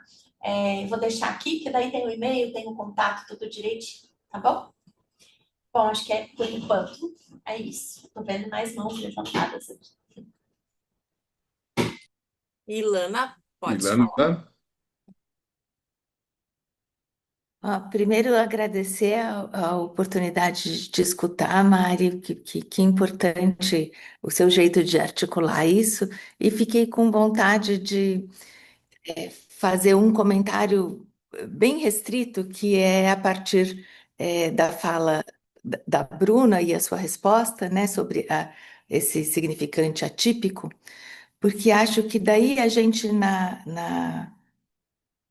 no campo da psicanálise, como pesquisa, como campo de pesquisa, a gente tem uma contribuição importante para fazer, que é quando, se a gente entende que o típico ou o atípico são significantes, eles são definidos em relação a alguma coisa. Então, se a gente está pensando, eles são relacionais, né? E então, se a gente vai dizer que algo é atípico, a gente precisa primeiro se perguntar o que seria o típico, né? E aí acho que isso dá uma volta importante que vira uma pergunta para o próprio campo da psicanálise, que é que tipo de contribuição nós temos feito como clínica e pesquisa para fazer essa discussão que essa sim nos diz respeito estritamente como produção de conhecimento, né? Como a gente tem colaborado com essa discussão, porque aí sim é possível que a gente faça algum movimento sem sair derrubando pessoas que estão lutando por direitos e participação social, que é o que a gente quer promover. Não se trata, né, de enfrentar o que vou usar de propósito o termo, os suportes que os sujeitos usam para construir a sua participação social, né? Mas se trata, sim, de que a gente possa pensar como a gente produz conhecimento para enfrentar uma ideia normatizada da experiência humana, né? Porque, enfim, acho que eu pararia por aqui, não vou resistir, né? Acho que quando a psicanálise se dispõe a pensar a ideia de risco psíquico, ela contribui muito para que a experiência humana seja pensada entre típico e atípico.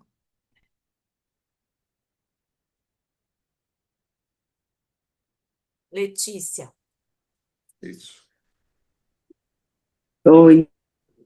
Então, eu fiquei ouvindo e ouvindo a Bruna, né? A Bruna precisa ser muito ouvida, ela é incrível nesse grupo de pesquisa, a pesquisa dela está incrível também. Mas eu acho que o termo atípico no nosso grupo, ele entra num lugar de uma discussão que é muito aparente, porque nós ocupamos diferentes lugares, né? Uh, Estamos na escola, estamos em projetos sociais, estamos no atendimento individualizado. E qual é a problemática que a gente traz, especialmente do termo atípico? Eu que acompanho 2 projetos sociais aqui de Porto Alegre, é que esse termo tem captado essas mães que buscam esse lugar de acolhimento, tanto numa condição político-partidária quanto religiosa.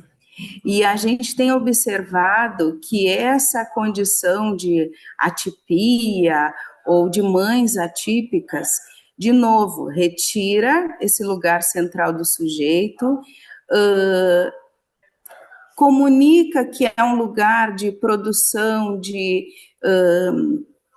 identidade dessas mães, mas ao mesmo tempo utiliza de novo dessas pessoas com um fim, que não é de fato o acesso a direitos ou de reconhecimento, mas também utiliza essas pessoas naquele outro contexto que a gente fala das deficiências, da benevolência, de quem, de cuidado dessas pessoas que têm uma vida tão difícil, que têm uma vida, né? Quando vai para o campo da religiosidade, trazem essas mães escolhidas por Deus para viverem.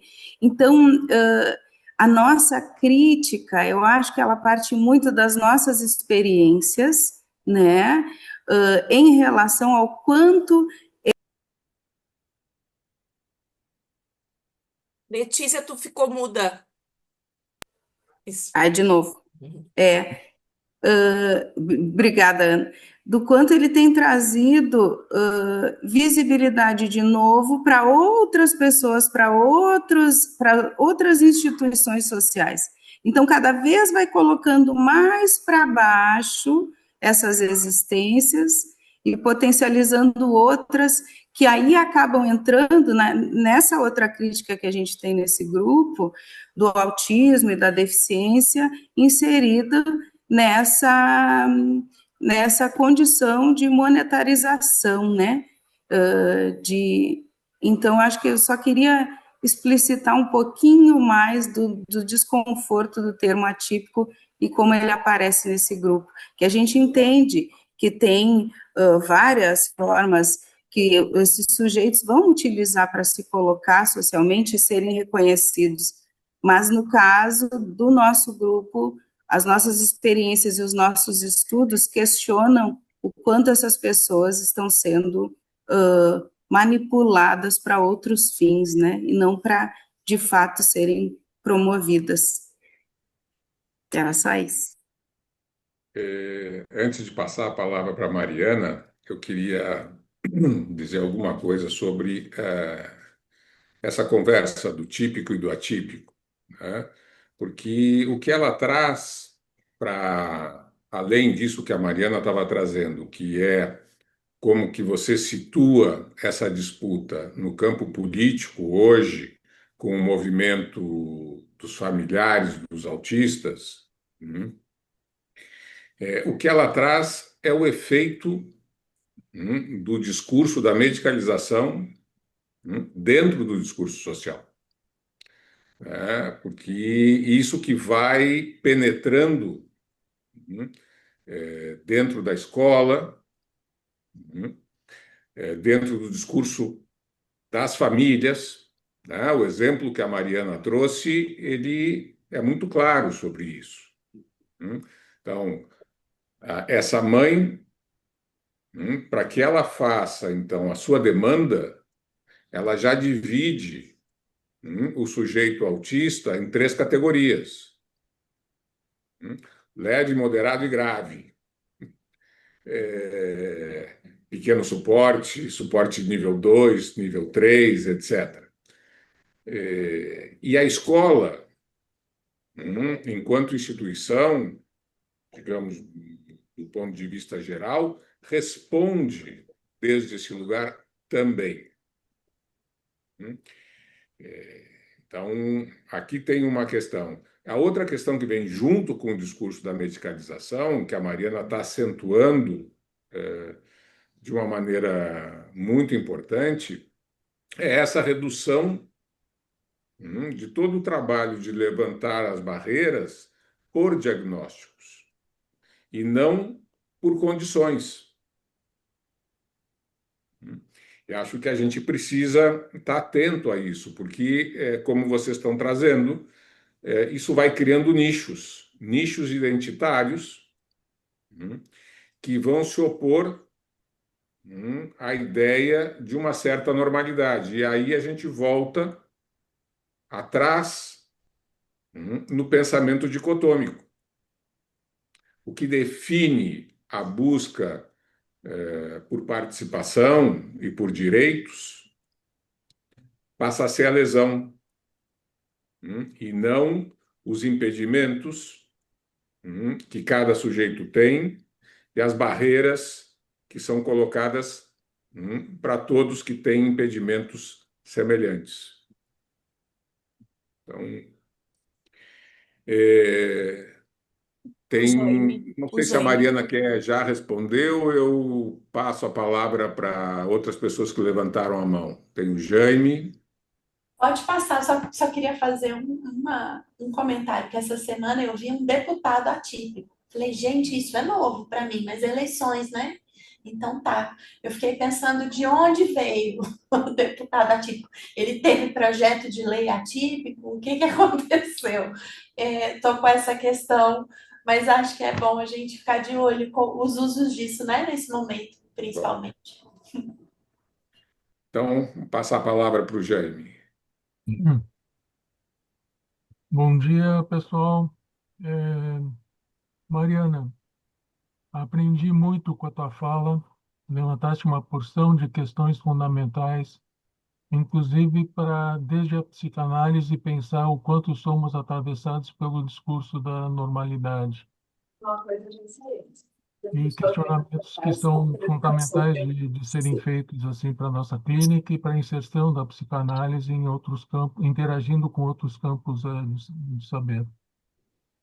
Ah, Jaime, tua fala está um pouquinho abafada e um pouquinho baixa. Se você pudesse falar um tom um sim, pouquinho mais alto, acho que sim, fica mais fácil de escutar. sim. Então, agradeci a Mariana pela fala, pelas Aí, questões. na próxima promoção, Denise, aí vai teu durar áudio 2 está semanas. aberto. Denise Sim. Zilioto, tens que. Denise, tens que fechar o teu áudio. Tá.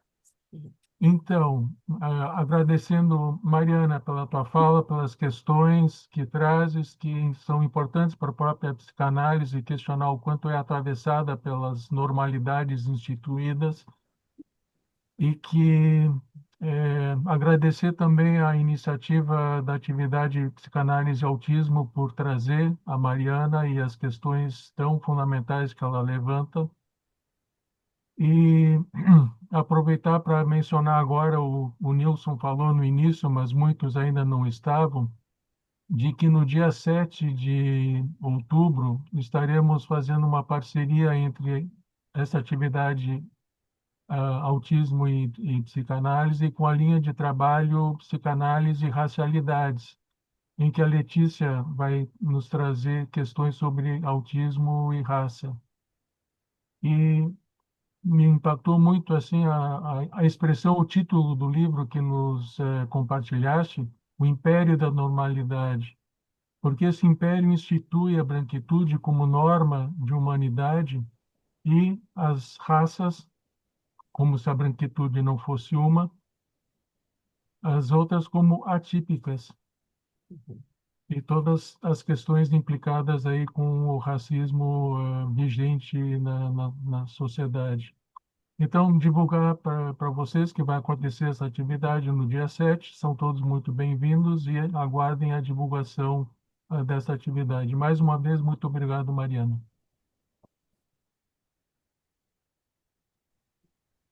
Mariana. Eu que agradeço, Jaime. Que bom você já puxar aí a divulgação do próximo encontro. Eu acho que não tem mais a acrescentar, assim. Acho que as questões foram sendo trazidas e foi uma conversa bem bonita, assim, né? Bem boa. Me chamou a atenção uma coisa que não tem a ver com o tema, mas é sempre bom da gente destacar, né? A Bruna falando de maneira tão generosa da Letícia, e a Letícia falando de maneira generosa da Bruna, né? Eu fiquei pensando como é bom a gente poder estar em grupos de pesquisa que são acolhedores, né? Que as mulheres também estão aí se apoiando, que eu sei que não é fácil na academia. Então, que bom que vocês estão juntas aí. Eu acho que é isso, né? Acho que, enfim, tem muita conversa pela frente, né, Nilson? Tem muitos fios que a gente pode puxar a partir do que a gente conversou aqui, e que bom que é assim, né? Porque daí a gente pode seguir elaborando, pensando e principalmente construindo possibilidades outras, nesse momento que tem sido bastante desafiador, assim. Eu até, quando chegou a divulgação do evento, né, eu fiquei um tantinho, assim, na dúvida se divulgava ou não, na minha rede, particularmente, porque o nível de ataque é tão grande, né, é do nível das paixões, assim, esse tema. Primeiro, porque eu não sou autista e vou falar sobre autismo. Cadê o nada sobre nós sem nós? Né? Primeiro isso. Depois é psicanálise, que a psicanálise, principalmente para o campo da terapia cognitivo-comportamental, é demonizada, porque as mães geladeira, ia lá, é por isso que ela não aprova o aba na escola, a aba na escola, porque ela é da psicanálise. E aí vem nossa, é tanto desdobramento, é tanto descabimento, e eu, ao mesmo tempo, fiquei pensando que bom, né, que a gente pode ter esses espaços, essas conversas e quebrar isso, assim, de alguma maneira, né? Enfim, acho que isso são aberturas que a gente vai fazendo, um tantinho de cada vez para enfrentar essas hegemonias todas que estão colocadas aí, que sobretudo na rede social parece que ganham uma escala, né, uma potência muito grande, assim, de muito. É muito difícil, né, de lidar, assim, principalmente para a gente que tem responsabilidade, nós todos aqui, né, com o que fazemos. Então, é isso, mas estou muito agradecida e queria agradecer. Bálsamo, que bom. Queria agradecer muito por essa oportunidade, viu? Eu também me senti muito acolhida aqui e quero seguir pertinho de vocês. Bom, acho que a gente já vai se encaminhando então para o nosso final, mas quero Eu estou agradecer. aqui, viu? Desculpa, Nilson, eu não preciso encerrar, eu estou Não, mas eu aqui. acho que é o tempo É porque eu mesmo. não vi mais gente de mão levantada, mas estou por aqui, estou por aqui. É, e a Bel está batendo palmas aqui. Mas eu quero agradecer a generosidade da Mariana de estar vindo aqui, recém-chegada de uma atividade, né, que teve junto do SESC lá em Florianópolis, conversando comigo ontem dentro do aeroporto, fazendo tráfego aéreo, né? Então, é uma condição de uma generosidade muito grande e eu acho que é preciso agradecer realmente essa disposição, né, da Mariana de estar aqui conosco e de trazer todas essas questões que são fundamentais e de um jeito muito bacana, muito claro, dentro da complexidade, inclusive, que essas questões têm, né? Não me lembro quem foi que disse, ou seja, fora dessa dicotomia, acho que entre o bom e o mal, né? O bandido e o mocinho. Isso que a Mariana estava trazendo acaba tomando conta das redes sociais. Só que esse discurso do bandido e do mocinho, ele obedece uma lógica política, que é a destituição do outro como modo de afirmação da sua posição. E isso vai muito longe, da, desse pensar complexo, né, que a gente precisa ter sobre essas questões, né? Eu acho que a Ana quer dizer alguma coisa. Temos aqui ainda uma manifestação de uma colega do CAPS, de Porto Pietra, Alegre, né? Infanto Juvenil, que eu acho que eu fico com pena da gente não ler, né? É a Pietra Becker, que diz que está com uma dificuldade na garganta, né? Então, vou escrever por motivos da garganta. Primeiramente, gratidão e espaço pelo apoio e a fala essencial da Mariana. Sou psicóloga e atuo como mentaleira num CAPS Infanto-Juvenil de Porto Alegre. É perceptível que a maior demanda que temos recebido no serviço são crianças e adolescentes incapazes de permanecer em sala de aula nas escolas. Nessas situações, algumas famílias têm buscado laudo médico, diagnóstico como justificativa para a não presença dos estudantes no espaço educacional e migração sem tempo determinado para a modalidade de estudos domiciliares. Tem assustado o apagamento histórico das experiências da pandemia do Covid-19 no Brasil, que atravessam a escolarização justamente das adolescentes que à época estavam ingressando nas séries iniciais, com impactos diretos e evidentes nos processos de alfabetização e produção de socialização. Questiono-me o que estamos conseguindo ofertar como função terapêutica na atenção psicossocial, pensando na precarização da educação como uma questão de saúde pública. E mesmo ao mesmo tempo em que acolhemos e validamos as singularidades dos sofrimentos humanos, sendo na imensa maioria das vezes o primeiro espaço de escuta especializada que as famílias estão acessando, como não submeter à lógica da individualização, da normatividade, da adaptação em lugar de inclusão, quando as crianças e adolescentes estão chegando já hipermedicalizadas e supostamente diagnosticadas. Algumas de nós, profissionais, temos tentado apostar na politização das narrativas e discursos, na escuta e na coletivização dos espaços terapêuticos para a circulação das experiências enquanto sociais. Enfim, aos últimos minutos, só para nomear um pouco das angústias. Muito bom, né? Uma Uhum. reflexão importantíssima.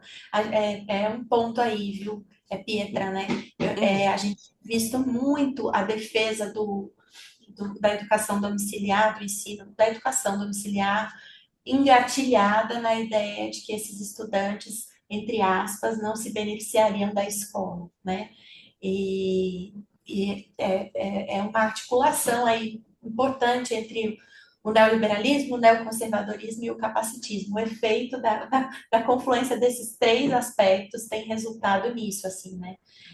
Ao mesmo tempo, tem um conceito recente que uma autora chamada Anika Conrad desenvolveu, que é fadiga de acesso, né? Que tem a ver com a necessidade da gente ter que permanentemente negociar as nossas condições de inserção, permanência e participação nos espaços, né? Então, acho que o projeto é esse. Vamos enfraquecer a escola pública, né? Precarizar, deixar os professores exaustos nas burocracias, com zero condição de trabalho. Isso vai fazer com que, sobretudo, os estudantes que foram marginalizados das escolas por tanto tempo, negros, pessoas com deficiência, quilombolas, campesinos, enfim, que eles se cansem de lutar para permanecer na escola e saiam, né? E aí a gente pode seguir muito bem no SAEB, né, com as nossas pontuações, comemorando que a gente está muito bem, né, e que as escolas cívico-militares podem responder à demanda por disciplina, e aí a gente vai seguindo o nosso projeto. Então, acho que está tudo muito engatilhado mesmo, né? E que bom que a gente está aqui para poder olhar criticamente para isso e fazer as resistências necessárias. A gente te agradece muitíssimo. Eu tenho vontade de fazer encontros frequentes contigo agora, Mariana. Porque, Ai, eu né? também, eu queria me convidar para assistir a Letícia, se vocês Mas permitirem. vai ser uma alegria te ter conosco. Contamos já contigo. É numa Tá bom, noite de quarta-feira. Vai ser um evento então tá. híbrido, então tua presença vai agigantar o nosso trabalho. Quero assistir. Que bom. Estarei com vocês aqui assistindo, Ai, que aprendendo com a delícia. Letícia. Coisa boa. Te queremos perto, então. Tomara que Eu nos também, viu? tenhamos. Ai, que Agradeço bom. muito. Que ótimo. Gente, a gente Vamos encerrar, infelizmente, né? Poderíamos ficar Bom, muito tempo só para a aqui, gente finalizar, então, mas enfim, agradecemos a no presença de chat tem todos. todos os links dos quais a gente falou, né? Então, quero, junto com a Ana, então, agradecer a presença de todas, de todos. E, bom, a gente vai seguir com essas nossas rodas de conversa, porque temos ainda muita coisa para conversar. Bem, bom, Obrigada, obrigada a todos. Obrigada, Nilson. Obrigada a eu é todos. que agradeço. Prazer enorme. Tchau, tchau. Bom final de semana. Tchau, tchau. Tchau, Tchau, gente. gente. Tchau.